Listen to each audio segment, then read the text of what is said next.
टूनी चिड़िया की पति की मौत हो चुकी थी। टूनी के दो छोटे छोटे बच्चे थे।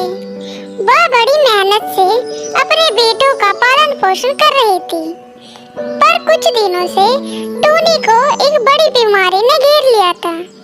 बेटा, मैं आपके पापा का सपना पूरा ना कर सकी।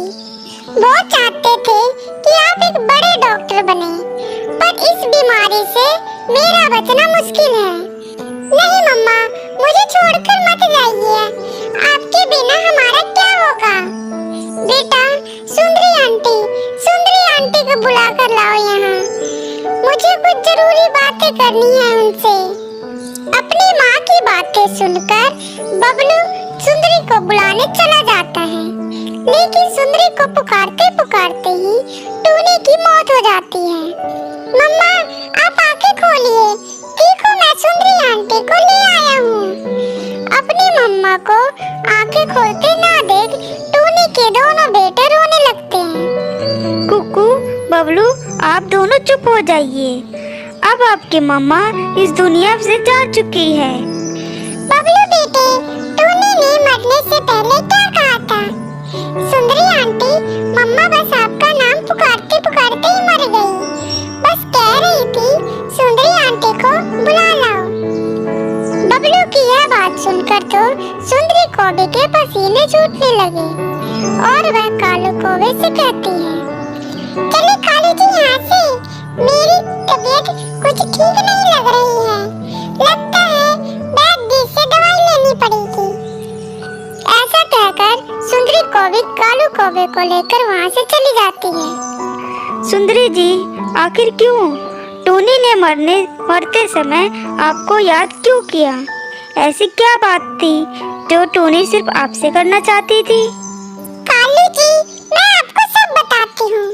अपने पति की मौत के बाद टूनी हमारे घर आई थी और बोल रही थी, सुंदरी बहन, ये मेरे शादी के गहने और मेरे पति के कमाए हुए पैसे हैं। तो टूनी बहन, इन्हें मेरे पास क्यों लेकर आई हो? सुंदरी बहन, आपको तो पता है सब। अब मैं घर में से बाहर काम पर जाती हूँ और अभी मेरे दोनों बच्चे बहुत छोटे हैं, तो इन्हें आप अपने पास संभाल के रख लीजिए। जब मुझे इनकी जरूरत होगी तब मैं आपसे ले जाऊंगी। ये तो तुमने बहुत अच्छा किया जो इतने गहने जेवर मेरे पास ले आई। तुम बेफिक्र होकर काम पर जाओ।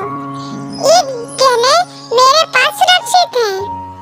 धन्यवाद सुंदरी बहन, आपने तो मेरी सारी चिंताएं दूर कर दी। तो बस इसलिए कालू जी, टूनी मेरे से बात करना चाहती होगी। तो सुंदरी जी, आपने मुझे पहले क्यों नहीं बताया?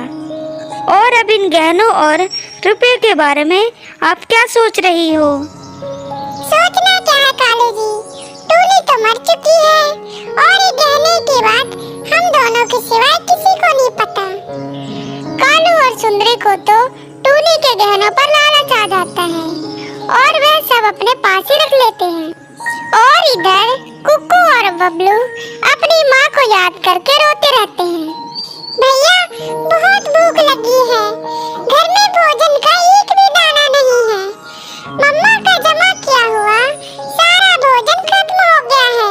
छोटी, तू चिंता मत कर, मैं अभी तेरे लिए भोजन लेकर आता हूँ। अपने छोटे भाई को ऐसा बोलकर बबलू कालू कौवे के घर भोजन लेने चला जाता है। बबलू बेटे, आप इतनी रात को हमारे घर क्यों आए हो?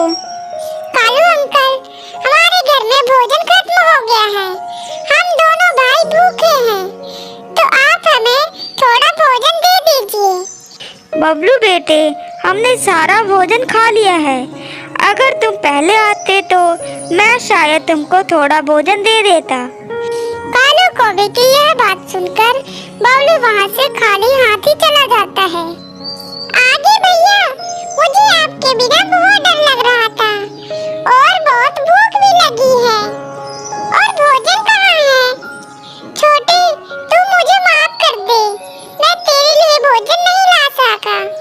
कोई बात नहीं भैया, आज हम पानी पीकर ही सो जाते हैं। कल आप दिन में भोजन ले आना। फिर बबलू और कुकू पानी पीकर ही सो जाते हैं और इधर सुंदरी को भी चैन से सो रही थी।